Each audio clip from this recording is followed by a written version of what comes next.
ko nupp mbokk yi. ñu nga fa waaw Ngor ak waa Yoff ak waa Wakaam. bismillah. mu ngoog donc Ngor la ñuy teewal tey donte ne nag jege na waa tànk lool. waaw. alors ma bàyyi la nga nuyoo. maa ngi lay nuyu di nuyu Baye Assane. di nuyu Sénégalais yëpp. ñi nekk ci réew mi ak ñi nekk ci diaspora bi également di nuyu nag waa Ngor. di leen sant di leen gërëm di feddali sama mbégte ci am honneur jiite commune bu mel noonu. waaye di jaari ci ñoom comme ni nga ko waxee. bu ma jógee Ngor sañ naa fi wax nuyu waa Wakaam. nuyu waa Yoff nuyu waa tànk di nuyu njaboot gi yëpp. mu ngoog Ngor Wakaam Yoff donc mu nekk benn territoire fii ci Sénégal fii ci Ndakaaru boo xamante ne territoire lébu la. waaye familiarité yi ñu am relation yi ñu am tax na ba même bu fekkee ne géographiquement divisé wu na mais dans les cœurs benn la. alors donc mu nekk lu am importance mbokk yi foofu la ñuy taxaw tey donc ci commune bu Ngor rawatina nag changement yi nga xamante ne jot na am waaye balaa boobu dañuy laaj rek naka la situation bi taxawee Ngor. après manifestation yi fa jotoon am ci donc terrain boobu nga xamante ne ñu ngi ci doon jote ak gendarmerie. waaw xam nga loolu dañuy sant yàlla bu baax. ndax biñ ci toll muy metti boo doon dégg ak nit ndeysaan mu yërëm na di la wax ne lii di yëpp ci nettali lay mujj. jamono boobu pour nga gëm ko sax dafay doy waar parce que boobu metti na mais te yàlla def na mi ngi sunu gannaaw. et daanaka tey réew mi maa ngi gis léegi rek benn rubrique bu ngeen doon wax ci wàllu foncier. nga gis ne liñ doon wax amaana ñu bëri bëgguñu ko dégg soit bëgguñu ko dégg tout simplement wala parce que xamuñu li ñuy wax je pense qu'avec le temps ils commencent à voir que ni en fait liñ doon wax dëgg la. et mënoo sax wax lépp. donc jaar na fi. yàlla sunu borom ci mbaaxam def na loolu jàll na. régime bi fi newoon itam changé na donte am na ay jéego yu ci nekkoon en cours changé na. ba beneen régime ñëw na ci campagne bi président Ousmane Sonko bi mu fa ñëwee dafa taxaw sax sur site wax ne fii ndiggante fii daaw ci lii la toll woon situation bi ak métti ci amoon tey jii ba ma ko déggee am ay waa Ngor yu ma dalal wax naa njiitum réew mi président Diomaye Faye mu delloo ko waa Ngor te ñu ngi ci tànk yooyu et loolu nag dañ ci am mbégte mu rëy dañ ciy sant yàlla parce que dafay au-delà de l'impact bi mu àndoon ci wàllu sécurité c'était de manière globale xam nga nit nga yer sa yëf depuis toujours nga xëy ñu nangu ko sa loxo dafa am conséquences yu bëri donc suñu la ko delloo aussi dafay ànd ak dalu xel ak dalu xol mais surtout dafa lay permettre nag nga ñeme li ci kanam donc tey tax na ñun dañu am yaakaar bu rëy ci li suñu kanam parce que dañu gis ne waxoon naa ko l'ancien président Macky Sall ma ne ko gis nga dafa metti ci njaboot wala askan boo xam ne saa bu ñu jógee laaj état gàntal leen il faudrait commencer par benn jamono bu ñu laajee état jox leen parce que bu dul loolu dañuy yaakaar ne bu problème amee mënoo ko régler neneen nu dul violence parce que à chaque fois bu dee ci dialogue la ci ñàkk lay mujj donc finalement nit ñi vont penser que bii moo gën donc tey lii je pense que c'est une très bonne chose ñu commencer rek gis lu positif donc dafay augurer de très bonnes choses ci kanam et Ngor ni mu nekkee c'est une zone très stratégique te nag Ngor mérité na lu ne ci teraanga et boo xoolee tey suñu dëkk yooyu dañu yàgg def ci état dans sa globalité King Fahd Palace 65 hectares la jóge ci benn dëkk le premier hôtel au Sénégal muy Ngor Jaarama moo nekkoon ancien Méridien Ngor moo ko joxe le Club Med même chose aéroport bi même chose yooyu yëpp état day soxla ñu joxe donc dafay war nag benn jamono ambassade États-Unis tey dafay war jamono benn état bi nga xam ne nag day soxla nga jox ko yow boo soxla yooyu nag état jox la lan moo waral état daanul leen woon jàppale alors que ngeen nekk commune comme yeneen communes yi fii ci Sénégal Ngor nekk commune boo xamante ne école primaire kese la am amul CM amul lycée santé bi tamit faju bi daanaka structure bu xaw a yamamaay ngeen am alors que population bi mi ngi màgg lan moo waral loolu waaw xam nga loolu day mën a nekk ay facteurs yu bëri mën na nekk ne peut-être ñay jiite gox-goxaan ya ils arrivaient pas à exprimer seen ay besoins nuñ ko waree ak définir seen ay priorités parce que tam nit mënoo amandoo lépp ci benn instant mais ñu mën a organiser xam ne fii lii lañ soxla tey lu mel ni jàng loolu ça devait être une priorité depuis toujours parce que xam nga tey fi àdduna toll et àdduna sax fa la mas di toll xam-xam moom mooy jiitu ci lépp donc fallait vraiment mettre en priorité ces axes là dégg nañ nag ci leen ci ay mag ñu waxoon ne Almadies il y avait 3 hectares qui étaient octroyés à la commune de Ngor pour servir de lycée dans le passé et finalement c'est ce qui était devenu l'ancien CAS Centre africain de sport études bon finalement ça a été cédé ci yan base ci lan on ne sait pas mooy yi ñuy wax rek ci wàllu foncier mais néanmoins loolu tam warul woon tax ba tey Ngor sur la cartographie de Dakar Ngor mënul am CEM mënul am lycée loolu c'est impensable même bu état defee loolu état devait systématiquement corriger parce que tey suñu zone yooyu war nañoo mën a waajal suñuy ndaw parce que ay ndaw yu Sénégalais lañu war nañ leen waajal ñu mën a jàng hôpital yi aussi comme nu nga ko waxee tey ñun bi ñuy ñëwee bokkoon na sax suñuy programme de campagne sur la santé mooy dinañ fexe ba centre de santé bu Ngor bi c'est assez spacieux ñu fexe ba consolider ko au moins mettre les moyens pour en faire un hôpital de niveau 1 Ngor amul rajo donc malade bi quel que soit le niveau sa feebar fu mu toll suñu la waree defar rajo dañ lay yëpp ci ambulance bi génne la donc on s'est dit que loolu mënul nekk et là on a commandé une radio ça a été validé et tout et qui va être livré bientôt pour que ces questions là on puisse les régler donc tey yooyu yëpp dafa nekk maternité effectivement on a une bonne maternité qui fonctionne et mais dafay jaar laaj aussi nga organiser ko mettre les conditions et un environnement qui permet mu mën a développer mais loolu nag day ànd ak li ma doon wax sànq éducation nga former sa ay ndaw parce que gox bu fekkee former nga ndaw ñi rek ñu am xam-xam ci domaine yu bëri dafay tax ñoom ñu mën a prétendre affaire yu bëri donc tey dañuy génn dem jàngi dem former wu dem stage dem feneen gis leneen donc dañ koy sañ a laaj pour seen dëkk mais bu fekkee formé woo leen amuñu possibilité ci yenn affaire yu bëri li ñu xam rek la ñuy yem et ça c'est un danger et ñun on pense qu'il faut inverser cette tendance là lépp loo xam ne lu état war a def la ñu demander ko état ci ni mu yellee bu état yeexee ñu jël ko suñu bopp ak suñuy propre moyen on avance le CM par exemple on a demandé il y a eu daaw ak coow bi tout ça l'état s'était engagé mais état engagé na mais xam nga état ay procédure ak yi nga maîtriser ak yi nga maîtriser wu lañ lay wax boo toogee ak la ñuy wax boo toogul la ñuy bëgg def ak contrainte yi ci am tu maîtrises pas donc ñun on s'est dit on a identifié un espace dañuy tabaxal suñu bopp CM sur fonds propres su état ñëwee mu tabax lycée comme il s'est engagé à le faire on transforme ce CM-là en centre de formation technique mais ça va servir de lieu d'apprentissage soit pour le collège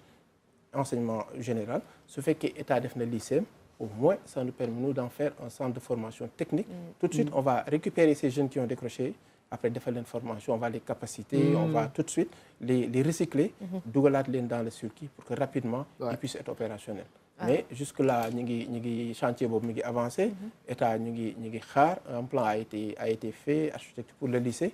mais ñu ngi xaar ci fii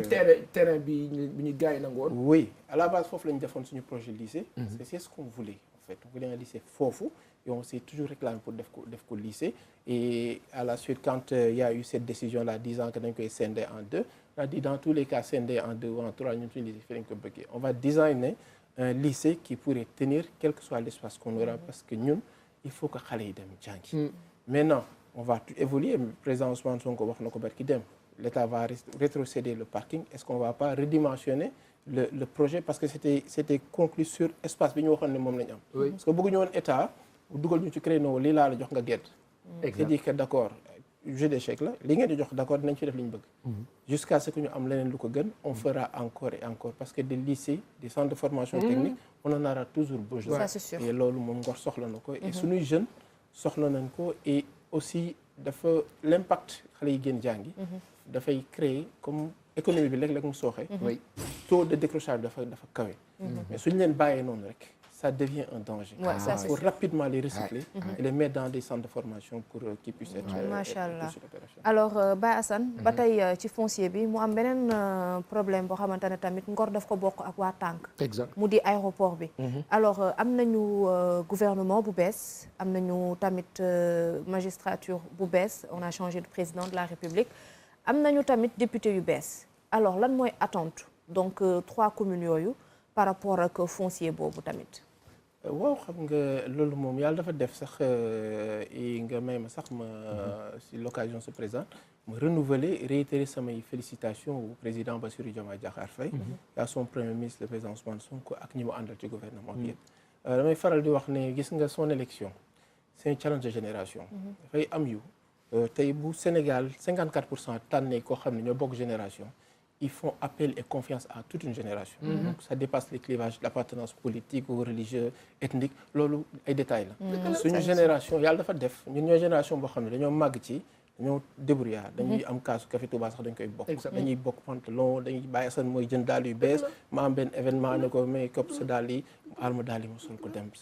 parce que yàlla moo ñu bindee noonu donc si parmi suñu génération am na ku ñu tànn def ko président de la République am ku ñu tànn quelqu'un comme Baye Sane l'a dit tout à l'heure très charismatique day am yàlla loolu dogalu yàlla mu nekk premier ministre et mu ànd ak jeune di wax li ñuy wax parce que je pense que ce qui fait la force de moi j'ai jamais milité dans un parti politique et ça je l'ai dit toujours parce que mosuma woon gis en fait li nga doon gis ci politique bi day tax ne je me disais que même soo nekkee maire tu te gères régler sa ay problème li nga sekk ak état parce que tu es démembre de l'état nga sekk ko li mu gën a rafetee mais politique bi du ko jar parce que après li nga fa doon gis mais quand boo demee nga gis koo xam ne li nga doon bëgg wax amoo foo ko waxee nga gis ku la koy waxal ni nga bëgg a doxalee nga gis ku la koy dox le foncier vous avez vu tout à l'heure oui dañ ko doon xeex boo xeexee ñu jàppale yóbbu la fële exact bon finalement boo gisee ku ñëw toog arrêté lépp li nga bëggoon wax mu la koy waxal et puis gën la ko xam parce qu'il est foofu la jógee dafay dal sa xel donc cette génération là ce gouvernement là man je peux me permettre au nom de toute notre génération demander à ce que ñëpp jàppale leen parce que c'est notre génération je pense que tey suñu réussir on ouvre la porte à nos petits frères et à nos enfants gis ne mën na nekk bet sénégalais jàngee fii juddoo fii on fait tout ici mais après suñu dëkk on le manage comme ni mu ñu neexee ñun on va pas j'ai lu Omar Dieye un Ngorois qui a écrit un document sur le management de la teranga un style de management nouveau boo xam ne daf ñun lay nduru en fait suñu style de management la ni ñu bëggee ñun war nañu doxalee suñu donc je pense que loolu et bu fekkee ñooñu le discours qui tient c'est le discours qui nous parle ñun ñëpp ñu ànd boo xoolee Ngor Yoff Ouakam pour les présidentielles et les législatives ont voté massivement pour la liste de Pastef c'est parce que ñu ngi leen di yónnee message leen li ngeen doon wax dégg nañ ko donc jox nañ leen lengay pour que ngeen régler leen suñu ay problème parce que li nekk Ngor nekk Yoff nekk Ouakam ci aéroport bi c'est une injustice bu kenn mësul gis et quelquefois sax day mel ni sax dañ lay xam nga boo mënee yow nga ñëw nga ne da nga xat Ngor on est à 10 000 habitants au kilomètre carré donc c'est plus ou moins 10 habitants au mètre carré c'est énorme c'est une bombe il faut nga inviter la RTS wala des médias ñu dugg biir Ngor village ci ruq yi la promiscuité ñu gis ne c'est extraordinaire nga ne da nga xat joxe nga lu ne bi état soxlawee da nga bëgg ñu jox la foo yaatu ñu ne la waa xaaral nañ la jox dagg xol ba mais fii des na fi loo xam ne on va en faire un parc forestier ñu ciy doxantu toi tu es là tu étouffes ñu ne la non da ngay génn fii tu perds tes repères parce que ñun ay lébu lañ géej bi lañ xam on te sort de là tu perds ton économie tu perds tes repères parce que boo génnee sa armée yi ñu dañ sa maam yi ak sa kii fa nga leen di bàyyi quelqu'un d'autre peut venir en faire un terrain de but soccer na ma yàlla baal quelqu'un fait tout ce qu'il veut parce que xamul cosaanu dëkk bi xamul njëriñu dëkk bi yow nga dem feneen nekk étranger feneen après sa dëkk ñu ne la jóge fii tout à côté fu ñu la mënoon yaatal ñu ne la non dañuy on met un parc forestier on met xam nga dafay xaw a doy waar et ça c'est li ñuy dund Ngor moom la Yoff di dund moom la Ouakam di dund à chaque fois bu ñu doon jóg les collectifs qui étaient là-bas doon jóg di wax ci foncier bi waxuñu woon pour attaquer état parce que dañu contre état c'est des activistes non fa lañ dëkk ñu jàpp ne état am na lu fi xew loo yëgul xaaral ñu yëgal la ko et on te donne même des pistes de solution yaatal ko nga fexe ba ñëpp nekk ci jàmm da nga bëgg def ay extension état pour quelque projet que ce soit loolu nga bëgg def d'accord tu peux le faire mais ñun aussi on est là on est sénégalais et le référendum bi mujj sur il y a un article sur les nouveaux droits moo andi woon sax coow ñu ne dañ ci bëgg def affaire mbiru ñaari mais boo xoolee ça aussi c'est un point c'est sur cet article là buy wax ne en fait sur le patrimoine li nga xam ne réew mi ñoo ko bokk buñ koy séddale dañ koy séddale de manière équitable mais en priorité ñi nga xam ne ñoo dëkk ca gox ba ñoo gën a yee gën a jege gën a yee donc bokkoon na ci li taxoon man je me rappelle ñun ñëpp on avait battu campagne pour que loolu jàll parce que dañu jaakaaroon ne bu ñuy séddale suuf bi même bu ci keneen di am tam kenn du ko xañ ñi fa ça c'est important donc c'est un problème qui demeure et on espère que ak gouvernement bu bees bi on espère que ak député yu bees yi dinañu plaider loolu Ngor on avait mis en poule sur les candidats à la candidature El Hadj Abdoulaye Samb bi nga xam bu yàgg xeex ci affaire foncier yi parce que pour ñun fallait que am ku dem assemblée au moins wax ci la loi de 1964 sur le domaine national il faut ñu revoir ko mënoo ñëw benn loi rek ñu ne on prend tout ce qui n'est pas immatriculé on appelle ça maintenant patrimoine de l'État yow amoo koy donc ñàkk nga et bu fekkoon dañ ko def fépp sax c'est pas normal mais dañ ko def ba pare designé ko pour suñu kon ñu la incroyable Ngor da ngay ñëw fekk remontement des Almadies ñu fekk benn affaire ñu ne yaa ko léegi moomatoo ko jël nañ titre bi léegi yóbbu nañ ko géej waaye jël ko dëkk yooyu yëpp tey soo amoon assemblée. ay députés yu ko mën a plaider peut-être que am nañu mënatuñu toj seen kër. raser ko mais état mën na gis injustice bi am. mu évaluer ko mu créer mu dédommager ñooñu. moo xam ci fànn bu mu mën a doon. parce que état am na capacité wu. corriger vraiment mu dédommager ñooñu ñi nga xam ne ñoo am perte yooyu ak conséquences yu si jóge yëpp. accompagner leen et donc ça vraiment on espère que ak assemblée bu bees bi am nañ ci yaakaar. parce que bu dee ñoom bu dee li nga xam ne mooy mooy li ñuy déparé. mooy nekk ci drapeau bi. mooy jubal jubanti. bu dee loolu moom moo nekk ci drapeau bi ñooy dugg ci assemblée am nañ ci yaakaar. ak surtout promesse bi nga xamante ne premier ministre def na ko ci campagne bi. alors oui moom man xam naa ne am naa chance j'ai été dans la commission sur le DPM. La commission ad hoc qui a été mise en place sur le DPM et tous ces dossiers là bu ngoon nañ wax sànq et tout ça c'est des irrégularités yu bëri yu fa am yoo xam ne dañ ko yàgg di ko ñaawlu di ko wax di ko xeex léeg-léeg ñu interpellé ci ay xale ci loolu donc tey bu dee moom mi jiite commission boobu gis nañ ne mi ngi am ay mbir yu ci commencé dañuy gën a am yaakaar parce que ki la wax ba pare def du bokk ak ki la wax rek li sëñ Abdou doon wax xam nga ki ma dig meroo ma ko waaye kii ma dig ba pare def ko kooku bu may jàpp kooku lay gën a jàpp donc kii tey wan nañu ne en tout cas xam ne la ñu nekk bokk naa ñun suñu naqar mi ngi jël ay décisions pour réparer donc bu dee moom mooy jiite député yi ñu dem assemblée dugg am nañu yaakaar ci dina am ay loi yu bëri yoo xam ne dinañ ko voter assemblée qui vont aller dans le sens de corriger l'injustice bi Baye Assane mu dëkk ci commune boo xamante ne lu bëri li ñuy jooy ci Sénégal ñoom dañ koo am ndax président de la République conseil des ministres bi passé mi ngi doon wax ci wàllum tourisme di insister ci sénégalais yi di def tourisme intérieur Ngor nag noonu doon na foo xamante ne moom dañ fa def tourisme d'intérieur avant dara di xew alors le maire am tamit beneen particularité maîtriser tourisme bu baax ci wàllum jàngam déjà bëggoon naa xam yan angle nga bëgg daal di koy gën a rek defaraat bu ko defee tourisme bi daal di gën a mën a jëm kanam fële ca Ngor bëgg naa tamit nga taxaw ci insalubrité bi oui maa ko jox xam nga tourisme moom dafa nekk sur le plan mondial le tourisme est le troisième secteur d'économie après la chimie et les hydrocarbures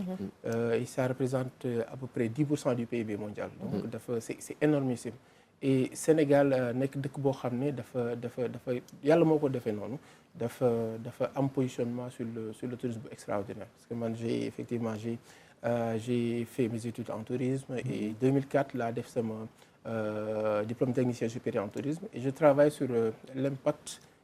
du tourisme sur la lutte contre la pauvreté. Ça en 2004 et en 2006 j'ai travaillé sur une thèse sur l'informatisation du tourisme. Il y avait même pas eu am léegi les systèmes de réservation. C'était pour xool nan la ñuy fexe ba Sénégal am système d'information touristique am pour mën a def lu bari. Donc tourisme bi tey dafa lu am solo la et Sénégal aussi malgré ni tourisme bi am manque organisation ça reste le deuxième pourvoyeur de devises pour l'État du Sénégal. Et ce qui est bien dans le tourisme, c'est que c'est un secteur d'exportation. Maanaam bu fekkee plus tu as de touristes, la consommation touristique, après suñ koy calculer dañ koy dugal ci exportation. Donc pour ta balance des paiements, ni ngay wàññee sa importation yi yokk sa exportation yi xam ne day nekk avantage. Donc tey plus tourisme bi gën a yokk, plus muy contribuer ci pour rééquilibrer balance des paiements bi. Donc loolu dafa nekk secteur bu am solo. Ngor nag yàlla def mu nekk li may wax la première destination touristique de Dakar. tey ku ñëw ci corniche Almadies bi dem Pointe des Almadies dem gis na Ngor moom depuis toujours c'est une destination touristique. wax naa ko sànq le premier hôtel du Sénégal est construit à Ngor. c'est pour les besoins du festival mondial des arts nègres en 66. donc ci lañ tabax hôtel boobu. par la suite le King Fahd Palace ñëw pour l'OCI. donc jël nekk tudd sax d'abord le Méridien. bi doo tudd Ngor après la tudd sax King Fahd. Roi Fahd Ben Abdelaziz mayoon bu ko. voilà donc mu nekk destination touristique majeure en plus île de Ngor bi ñëw et sur le surf également. dama ànd ak la fédération sénégalaise de surf dem El Salvador en Amérique latine. parce que dañuy wax ne JOJ yi la partie surf s'organisera à Ngor sur la corniche. donc on est allé là-bas pour faire du benchmarking. bon nan la ñuy taxawalee un village de surf. et c'est là-bas que j'ai découvert que le premier film de surf au monde a été tourné à Ngor. Ah oui? Oui, c'était vers les années 50. Donc, dafa nekk une destination touristique naturelle, mais également yàlla def aussi des infrastructures ñëw accompagner ko. donc tey ñun dañ ci yaakaar ci tourisme bi lu bëri. ñu gën ko tënk rek monsieur le maire ndax temps bi mi ngi ñu xoj lool. donc tourisme bi tey dafa nekk lu am solo et je profite de l'occasion parce que fi mu nekk nii il y a le salon du tourisme de littoral et des croisières boo xam ne agence promotion touristique moo koy organisé. à partir de cet après-midi lay commencé jël ay fan. donc Ngor nekk la seule commune qui a été invitée juste par sa particularité may remercier vraiment monsieur Adama Ndiaye le directeur général de l'agence de promotion touristique pour loolu di wax ne tey tourisme bi suñ ko accompagner au-delà de Ngor si tout le Sénégal moo ci jariñu état bi fi jiitu amoon nañ idée wu vraiment c'était ça il faut le reconnaître mooy gis ne Sénégal da ngay wax tourisme ñu ne dafa cher et donc ils ont essayé d'identifier dans le facteur prix li ci metti mooy transport bi donc ñu fexe taxawal benn compagnie aérienne pour fexe man am maîtrise coût transport bi. Ils ont également mis en place un investissement permettant aux hôteliers mooy crédit hôtelier bi pour permettre hôteliers yi en fait seen service ñu gën a améliorer qualité bi mais également infrastructure ñu gën ko améliorer ça aussi c'est une bonne chose mais benn service moo bëggoon tamit ñu améliorer ko Ngor te mu nekk cri de cœur tamit pour population wu Ngor mu di problème mu mœurs yi ñu fay faral di wax ak insécurité bi tamit te gendarmerie maa ngi dégg tamit ci promesse am ba tey ki nga xamante ne moo di le premier ministre mu ngi naan faaw tamit ñu def fa rek benn makkaan boo xamante ne dina permettre aussi ñu protéger population yi très rapidement rek ñu ñëw ci loolu ndax temps bi xoj nañu lool. bien sûr xam nga loolu moom vraiment je le remercie encore et di wax ne Ngor mësuñu bañ sécurité. gendarmerie fa mu nekkoon et je l'ai dit partout. c'est le centre socioculturel. dañ ko xañ suñuy rakk. jox ko gendarmerie ndax bëgg sécurité. il faut que les gens malheureusement xam nga ay. dañuy wax comme si voilà dañuy wax ay wax donc ñun bëgg nañ sécurité. tey lañ ko gën a bëgg. parce que les problèmes de mœurs ça va de pair avec le développement du tourisme et des affaires. donc bu fekkee dafa am zone boo xam ne économie bi dafay yokku aujourd'hui Almadies tous les sièges de banque viennent les ambassades et tout ça. donc ça va de pair ak lu bëri. donc sécurité bi ñun mënuñu ko gérer suñu bopp. d'autant plus que c'est pas une compétence transférée. donc bëgg nañ ko nañ ci état dimbali. lu mu ci def rek doyul. et j'en profite aussi pour waxaale tout à l'heure quelqu'un disait Tahirou Sarr mu am boo xoolee si tu comprends et tu sais lire. les résultats da ngay comprendre lu bëri Almadies tey et je profite pour nuyu sama collègue Yaya Omar Dia parce que dem rek mu may interpeller sur ça sur Almadies li fa nekk ci wàllu déguerpissement bu ñu war a def. parce que les gens ne peuvent pas se permettre ku nekk rek ñëw teg fenn. il faut ñu organiser tout ça et loolu day